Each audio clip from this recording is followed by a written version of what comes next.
Welcome to the arcade shooter system. In this video we're going to be going over the new extension Ragdoll Creator, as well as how to utilize the decal assign system alongside the Ragdoll Creator system. The Ragdoll Creator system allows you to create ragdolls for your humanoid objects. It's pretty easy to set up. There are two separate modes that you can use, manual or auto. In manual mode, you need to go ahead and set up the transforms manually for each of the body parts, and in auto mode it automatically does everything for you. So we would select the humanoid object, click grab body parts, and then it would show us the ragdoll settings. In this instance we're going to use gravity and just leave everything as it is, and then click create ragdoll. Boom, now we have a fully functional ragdoll in the scene. Let's go ahead and click play really quick and see how that works. Ta-da!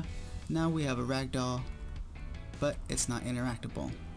Okay, let's make it interactable. So let's go to decal assign, humanoid, and then we're going to do the same thing. Use auto, set the environment tag, have it selected, grab the body parts, and then we're going to create the decal controllers, update the tags, and boom, everything should now be fully functional.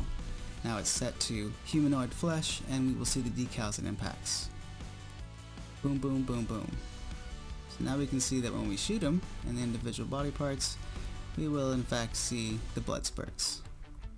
We can of course go back to the scene and change things for the ragdoll settings.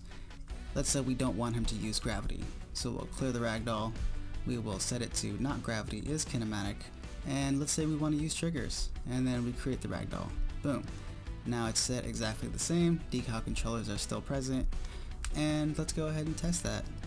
Now he won't fall to the floor, but he will still take impacts.